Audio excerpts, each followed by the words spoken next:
Hi, you guys, and welcome. I just wanted to say a quick thing, real quick. I had a TikTok that went semi-viral recently regarding the Cassie and P. Diddy situation, where I expressed that I had gone through a similar form of abuse at the same age myself, and that there was a reason why I hadn't spoken up. This particular episode is about me feeling as though I had wasted time by not speaking up, so to speak. I actually wound up recording this before that whole situation happened.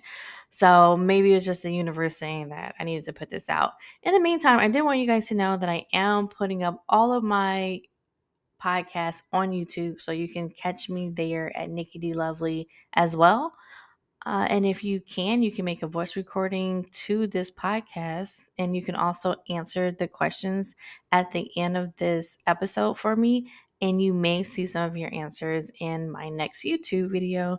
Just wanted to put that out there. And without further ado, because I'm sure you guys have heard me talk enough and you got a whole 30-minute podcast to catch on to, I will talk to you later.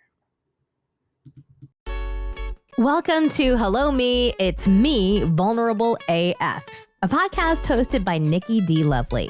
That's really just her diary disguised as a podcast, but who cares? You're here for it.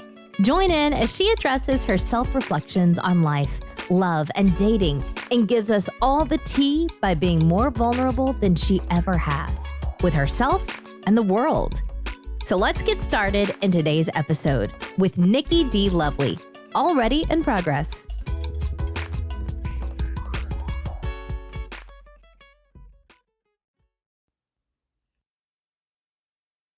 Hello, and welcome to another episode of Hello Me, It's Me, Vulnerable SF.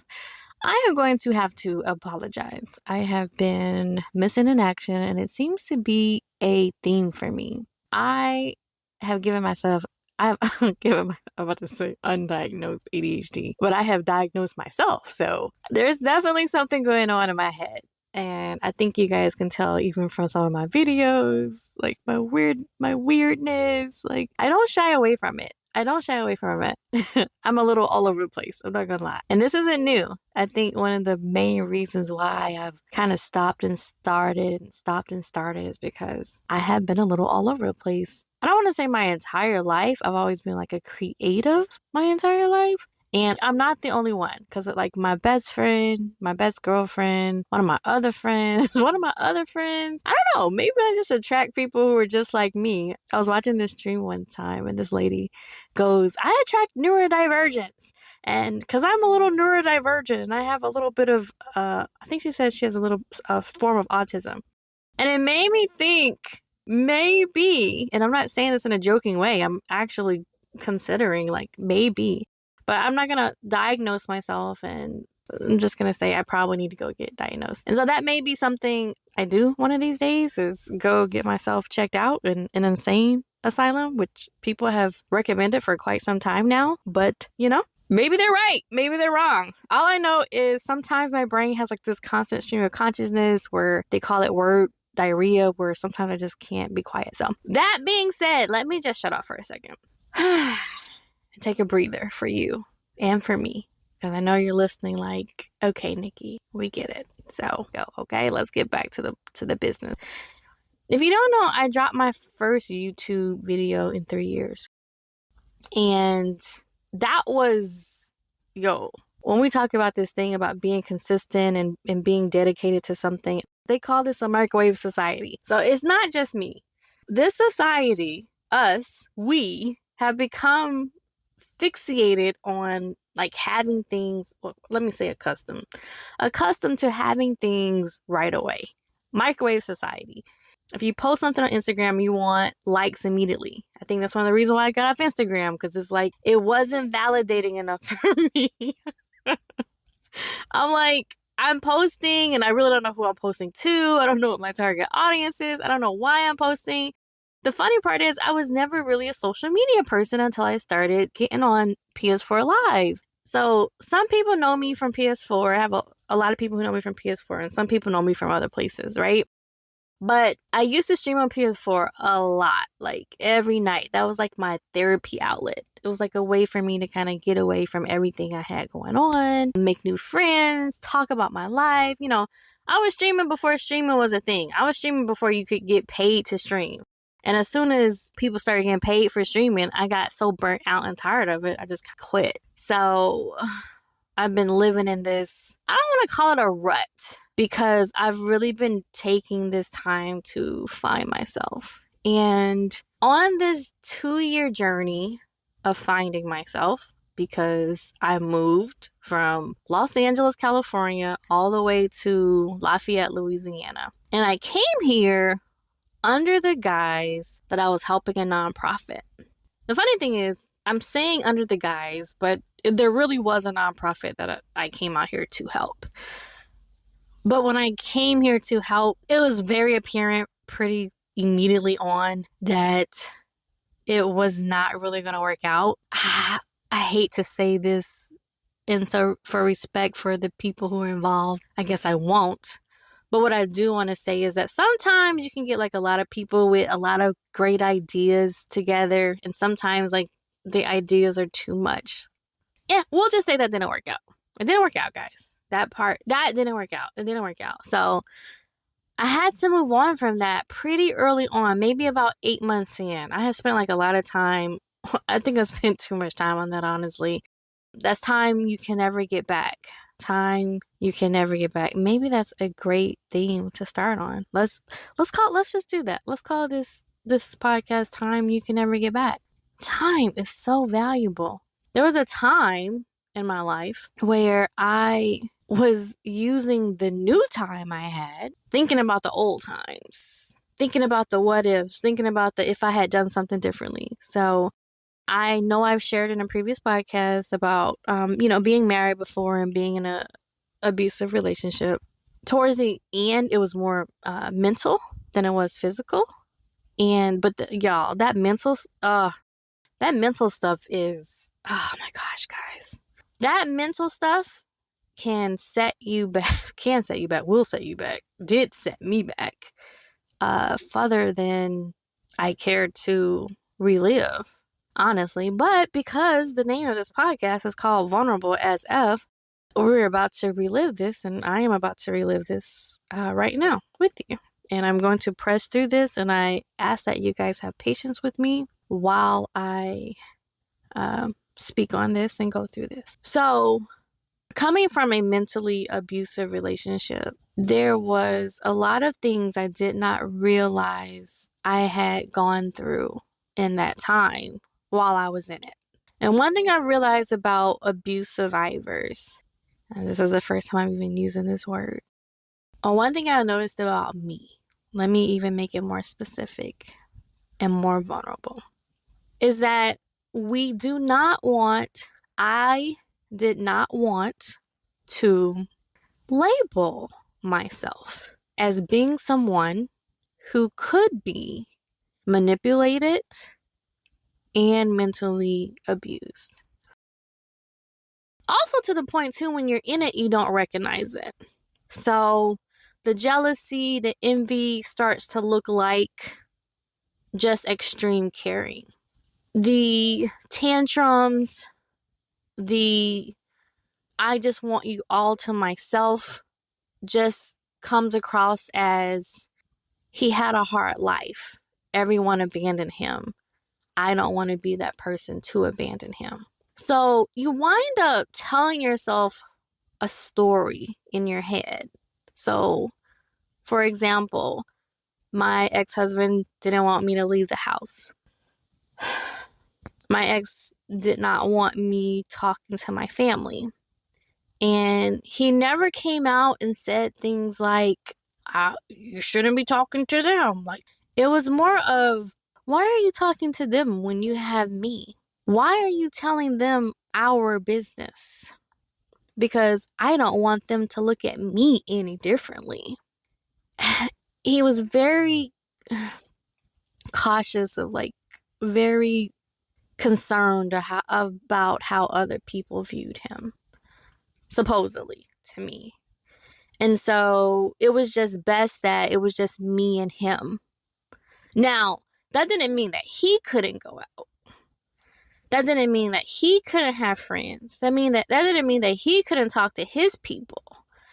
It was just fun, and I was just manipulated in a way where I was made to feel as though I could not talk to my people.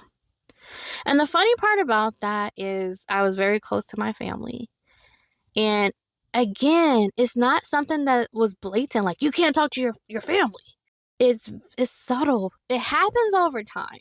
So a lot of people don't understand the reason why people can just cut their family off, when they get with someone who's abusive, or people can just stop talking to them or just stay in the house. Sometimes it's like you may just need to check on your friends. You may just need to check on your family, because even my parents, to this day, my mom was always like, I had no idea. Because it wasn't that when she did call, I would talk to her. I just would not talk to her about what was going on between me and him. So that was the thing. Okay. Whew. Okay. I got through that. Okay. All right. So anyway, getting through that, I didn't touch on too much with that, right? So I was able to get through that little part unscathed. Getting through that, though, when you come from abuse and you come out of abuse like that, your self-worth, my mental, let me go back. My mental, when I got out of that abusive relationship, my self-worth was questionable. And I know that because of the men that I was entertaining after him. And the funny part about it is, when I would introduce my ex to people, they would look at me and be like, that's not really the type of person I see you with.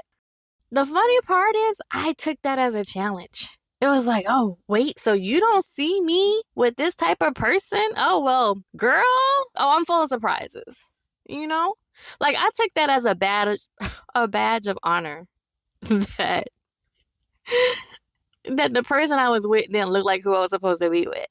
And to be fair, this dude, that's not what I want to call him, but this dude was not the type of man I was ever supposed to be with. But the problem when you go down that low, when you go down to the pimp, the player, the guy with the issues, and he had a lot of issues, and you think you can save him. And mind you, I never really thought I could save him.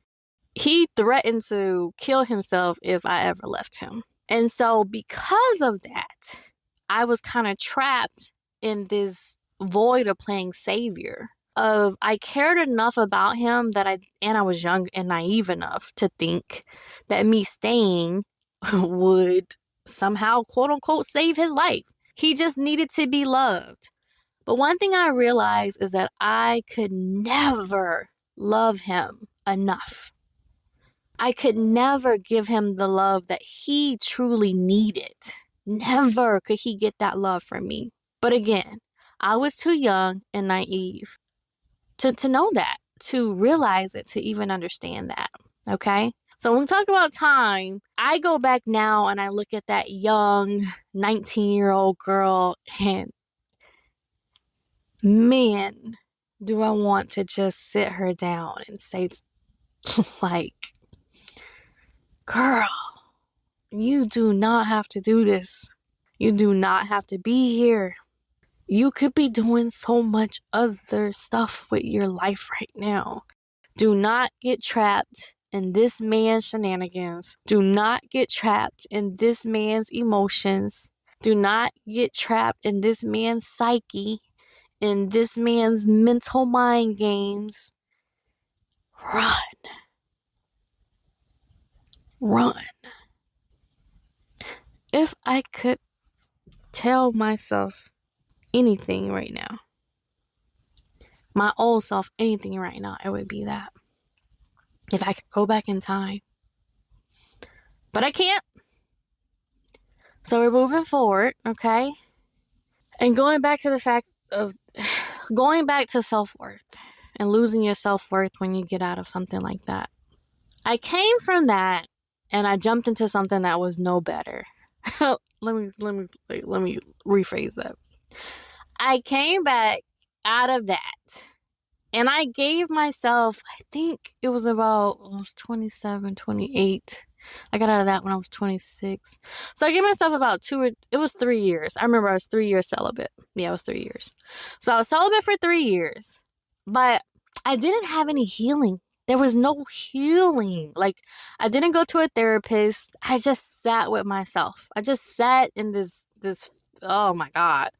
I don't know what the hell I was doing. Like, if I go back and look at it now, I don't know what the hell I was doing. I was in isolation. That's what it was. My parents were looking at me like, I don't know what the hell's wrong with her. I don't know what the fuck's wrong with her. Something's up. Something's wrong with her. I don't know what it is. We don't know what to do. Because mind you, I didn't talk to them about this. I didn't talk to anybody about this. I didn't even talk to myself about this. Mind you, again, remember I told you the first time for me just saying that I was in an abusive relationship was recently because I wouldn't even admit it to myself. So how can I admit it to my parents when I wouldn't even admit it to myself, right? Coming out of that and just only coming from isolation, not coming from any self-help, not doing any work, just being isolated and thinking, that was helping, which it did. I mean, it was better to not be in that horrible mental mind space. Like my therapist calls it the sewer. It was great not being in that sewer. But guess what happens when you come from the sewer? When you emerge from the sewer. I emerged from the sewer and when I started dating again, I climbed onto the street. And I came out of that sewer smelling of stench. Like, it was just all over me.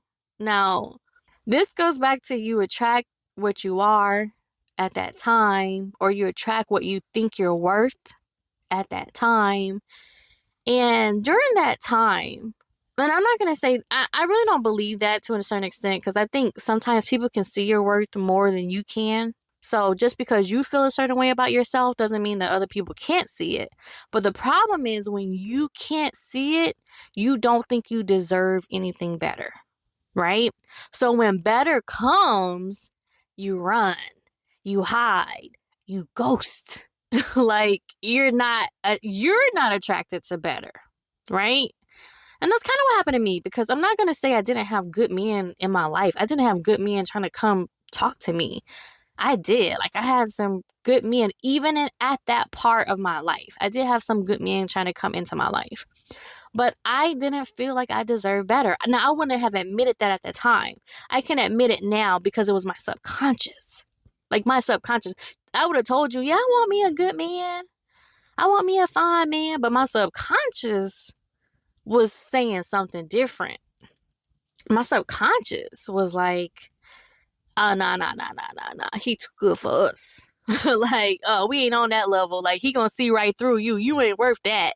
He gonna see all these flaws. He gonna see all this trauma. He gonna see all this hurt that you are hiding from yourself. He gonna see that. And then you gonna have to deal with these demons. So now we need to find somebody who is just as hurt as us. And that's who we gonna rock with. We gonna call that trauma bonding.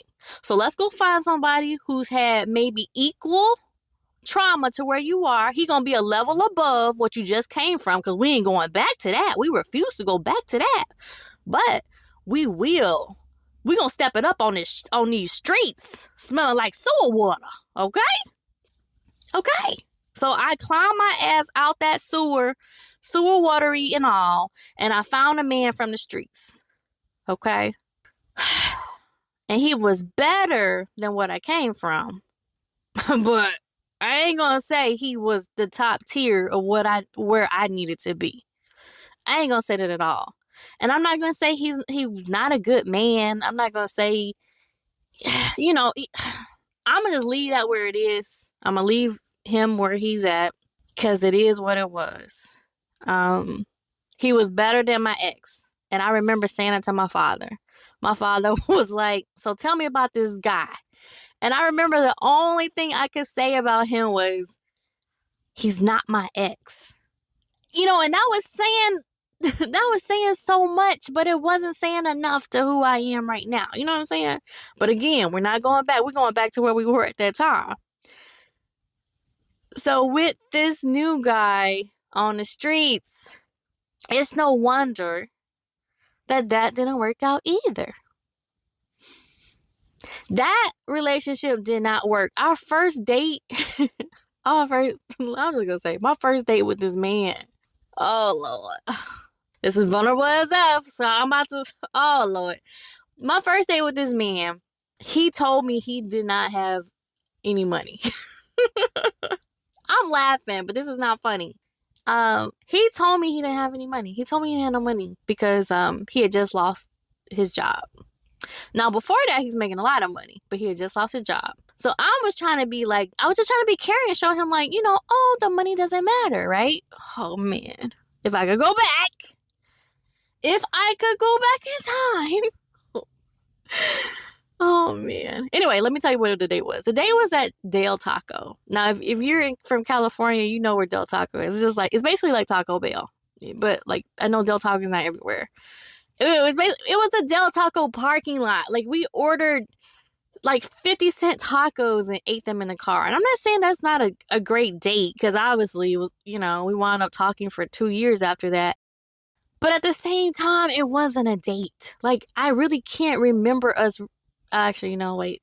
Nope. Hold on. We did go out on some dates after that. So I won't say that. But that was our first date. And, it was real chill. It was chill. So nothing wrong with getting tacos from Del Taco and chilling. I'm just giving you an idea of where this man was at this point in our lives. Okay? And if I could go back and talk to that Nikki, I was like 29 at the time. 29 going on 30. If I go back and talk to that Nikki, oh man, I would tell that Nikki, you're doing better. You're doing better. I see you. You're doing much better. You're trying. Girl, I see you trying. But I'm gonna need you to get out the dating scene and I'm gonna need you to like go find a therapist. Oh man, because anyway, that's a story for another day. I've talked a long time on this already. But that is the advice I would give that 19-year-old girl. And that is, you're doing better. Is this your best? No. But it's not your best because you have not healed the parts in you that will allow you to release all the stuff that's inside, where you don't attract someone who has the same types of trauma that you have as well. And in order to not attract this type of stuff in your life or be attracted to, I need to be careful with my words. Because again, I don't always think you attract these people because again, I attracted all types of people. It wasn't just those types. But what I was attracted to, and I'm not even going to say I was attracted to it, what I was drawn to, because like meets like, trauma meets trauma, was people who had similar traumas as I, right? So, the guy who had his stuff together, let's put it that way. The guy who had his stuff together and who had seen a therapist 5 years ago, I was behind that. I hadn't even dug into my past. I hadn't even dug into my demons. You know what I'm saying? I hadn't even emptied out my closet. So all that contributed to who and what I was allowing in my life. And after I let that go, those are my 2 major relationships. After I let my second guy go because he wasn't helping me do a lot of things. He wasn't helping me at all, really, honestly. I was really just digging a hole, going more in debt, mentally, physically. I want to talk about that in another podcast, which I will. Just not right now. But after that, I will say I harp on all the time I had spent with the wrong people. I harped on all the things that I should have been doing. I spent a lot of time living in the past because I hadn't brought that stuff up. I hadn't laid that stuff on the table. I needed a therapist. That's what I really needed. I needed a therapist after like the first blow up with my ex-husband. That's what I really needed. And if I had it to do over again, that's what I would do. I'd take my ass straight to therapy. And I advise any person who's going through anything significantly traumatic or impactful on their lives to seek out therapy. Therapy has been the world to me outside of writing, because when I wrote that book, No F Boys Allowed, that was basically me just like spilling my guts out onto the page. That book is a survival book for women, but it's also my life story as well. So that was very therapeutic for me. And in writing that book and kind of finding my own therapy through that, I was like, you know what? You need some therapy. Like, let's go to therapy to see if we can get out whatever's left we got up in here. Because I think I had done a pretty good job of figuring some stuff out on my own before that. But then I was like, okay, cool. Let me get in this therapy. Let me get in this therapy and clear the rest of this closet out. You know what I'm saying? It's kind of like you clean a house, but you're like, let me get a maid up in here so she can really wipe it down. I'll wipe it out, wipe it out, wipe it out. You know what I'm saying? Like, get them in here to clean. I need the cleaner. Call the cleaner. You hear me? So anyway, that's what I did. And that was a key. That was a ticket. That really was a ticket to like getting me out of that funk. So I said all that to say, we're talking about time and not being able to get it back and, you know, how precious time is. If you're in your single season, I would implore you to make sure you're getting help. And what do I mean by that? I don't really mean like, I mean, you could talk to your best friend. That's all you can afford. But with Medicaid and stuff, Medicaid covers therapy now for a lot of people. And if you don't know, please at least go check and see if therapy is covered. More than likely it is, because you know there's so many people that blame mental illness when something bad happens in the news that they want to make sure that you're good, okay? Because they don't want to take your guns away, right? So they gotta work on your mental health. And the only way they're gonna do that is if they have access to mental health. So if you need the help, and a lot of us do, we're just not willing to go do it because we don't know anybody who's done it. But like right now, therapy is a thing now. Everybody's like, oh, I'm in therapy. Like, what's like legit right now? Like, what's the trend right now? Basically, therapy is a new trend. You know what I'm saying? It's like, get you a new car, get you a house, and get you some therapy. Go get it. Like, you have no excuse to not do it. All right? So I implore you that instead of just being in isolation, to do the work that you need to do while you're in your isolation. Go seek a therapist. If your therapist needs to be your best friend, then fine. But let it be one of them best friends that tell you how it is. The one that don't sugarcoat things. The one that tells you like, well, you asked me and I gave it to you. And be willing to listen. If what someone says makes you feel a little bit uncomfortable, don't talk to react. Like, don't react. Sit in it. Sit in it. Sit in that uncomfortability. Like, sit in being uncomfortable, because you may find your answer there. Because sometimes we're so quick to jump and yell back at someone, like, or negate what someone just told us, because we don't want to accept that it may be true. But the truth is, you cannot change something until you acknowledge that it's a problem.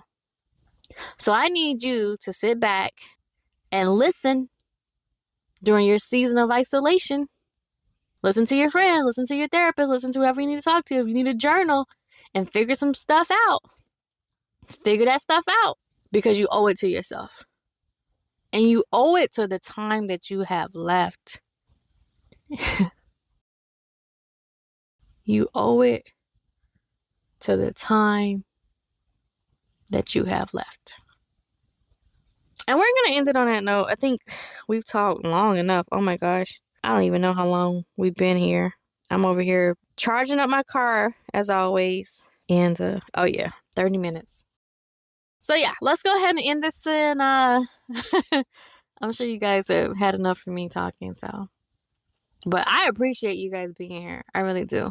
But I will spare you any more of my voice for tonight, okay? And until next time, I appreciate you. And I love you. Bye. Thank you so much for joining me for another episode of Hello Me, It's Me with Nikki D. Lovely. Just remember, you can't change who you were yesterday, but you can always learn and grow to become a better version of yourself today. So make sure you do the mental work today for the future you tomorrow, and I will see you next week. And in the meantime, make sure that you check me out on my Instagram at Nikki D. Lovely. You can also find me at nikkidlovely.com and check out my book, Note of Boys Aloud.